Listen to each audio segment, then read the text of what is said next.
students, how are you all? Hope you all are doing very, very good. So today we are going to start our second chapter of class 4th, which is about the little ones. So as we all know, हर एक living being का एक little one होता है, एक baby होता है जिसको वो birth देते हैं, फिर उनको feed करते हैं, उनको grow करने में help करते हैं and they support them.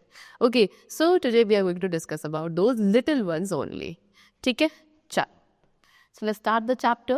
See, childhood is a special time in life. It is a period of growth, learning and exploration. Children are curious and eager to discover the world around them. This curiosity helps them learn new things every day. As children grow, they go through different stages. Each stage is important and has its own unique characteristics. Understanding these stages help us to know how to care for and support young ones better. So childhood क्या है student? Childhood means बचपन. ठीक है. सो हर एक individual की life में जो childhood time है, बचपन का टाइम है, वो बहुत स्पेशल टाइम होता है. बिकॉज इस टाइम पे हम क्या सीखते हैं कि एक ऐसा टाइम पीरियड है जब हमारी बॉडी ग्रो करती है, हम न्यू चीज़ों को लर्न करते हैं, अपने सराउंडिंग्स को एक्सप्लोर कर पाते हैं. इस टाइम पीरियड को चाइल्डहुड टाइम कहा जाता है. चाइल्डहुड में जो बच्चे हैं, ठीक है, वो children which are child. So children क्या होता है? क्यूरियस, यानी कि हर एक चीज़ को जानने के लिए उनके अंदर क्यूरियोसिटी होती है, उत्सुकता जिसे आप कहते हो. ओके, सो क्यूरियोसिटी होती है कि कोई भी न्यू चीज़ अगर हमें दिखती है बचपन में, हम उसके बारे में जानना चाहते हैं कि क्या है, क्यों है, कैसे है. We are eager to know everything which is surrounding us when we are in a childhood stage. So यही क्यूरियोसिटी है जिसकी वजह से वो हर दिन बचपन में कोई ना कोई नई चीज़ हम सीख पाते हैं. ओके, चलो. फिर एज चिल्ड्रन ग्रो, जैसे जैसे बच्चे ग्रो होते हैं वो डिफरेंट स्टेजेस को क्रॉस करते ग्रो होते हैं. हर एक स्टेज अपने आप में बहुत इंपॉर्टेंट है, उसके अपने कुछ यूनिक फीचर्स हैं जो एक चाइल्ड को प्रॉपरली ग्रो एंड डेवलप करने में हेल्प करते हैं. Okay, so now we are going to understand about childhood. So childhood is divided into different stage. I told you childhood यानी कि उसमें क्या है, आपके different stages में divide है. जैसे से एक बच्चा grow करता है, different stages को cross करता है. ठीक है, starting from infancy to toddlerhood and then to pre school age. So ये डिफरेंट स्टेजेस जो है चाइल्डहुड की, वो कहाँ से स्टार्ट होती हैं? आपकी इन्फेंसी से स्टार्ट होती है, फिर toddlerhood and then pre school age तक. इन्फेंसी क्या है? Is the period from birth to 1 year, यानी कि जब आप बर्थ लेते हो तब से 1 साल तक के हम नहीं हो जाते हैं, उस 1 साल के टाइम पीरियड को इन्फेंसी एज कहा जाता है. ओके, इस टाइम पे बेबी क्या बहुत जल्दी ग्रो करते हैं and new faces and voice को रिकग्नाइज करने लगते हैं, पहचानने लगते हैं. Then age comes to toddlerhood. Toddlerhood कौन सी एज है? फ्रॉम 1 to 3 ईयर्स, 1 साल से 3 साल की एज को हम टॉडलहुड एज कहते हैं. Okay, then next is toddlers learn to work, toddler explore the environment. अब टॉडलर्स एज में हम कौन कहलाएंगे? टॉडलर्स कहलाएंगे. टॉडलर्स इस एज में वॉक करना, टॉक करना, बातें करना एंड अपने एनवायरनमेंट को एक्सप्लोर करना सीखते हैं. Then the third stage come to pre school age. Pre school age होती है 3 to 5 ईयर्स की एज, जहाँ पे बच्चे स्कूल जाने लगते हैं एंड वहाँ जाके न्यू स्किल्स सीखना शुरू करते हैं. Okay, Now next we come to stages of growth. अब growth stages की बात करें, सो हर एक growth stage का अपना एक milestone होता है, such as in infancy. Infancy age क्या है? birth to 1 year की age. So इस age में babies crawl करना सीखते हैं, यानी कि रेंगना सीखते हैं, sit बैठना सीखते हैं एंड धीरे धीरे वॉक करना भी सीखने लगते हैं. They also start to make sounds and recognize their caregivers. ठीक है, वो different types के sounds produce करना सीख जाते हैं एंड जो उनके caregivers होते हैं, जो उनको केयर करते हैं, उनको वो पहचानना सीख जाते हैं.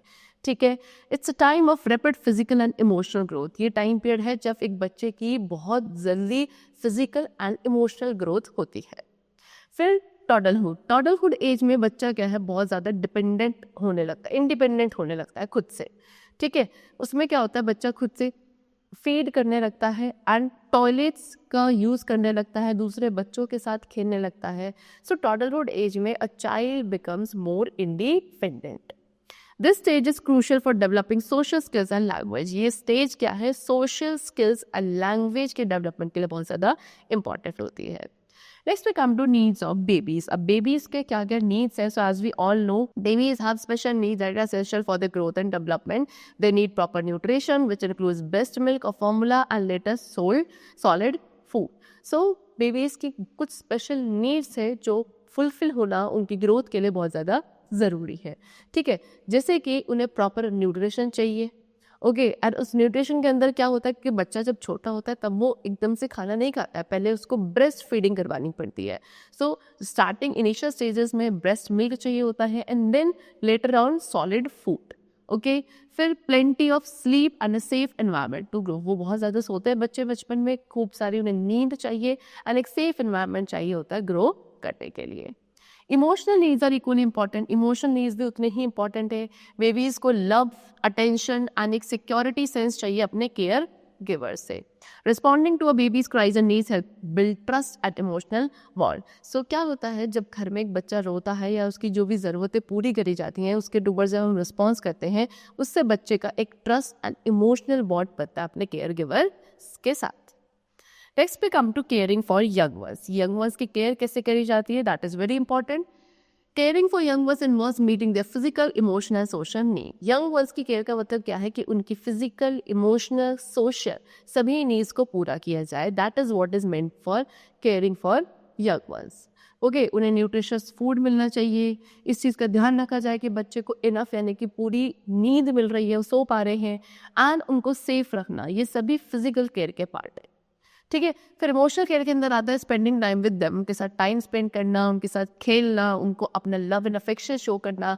That is the emotional need of a young one.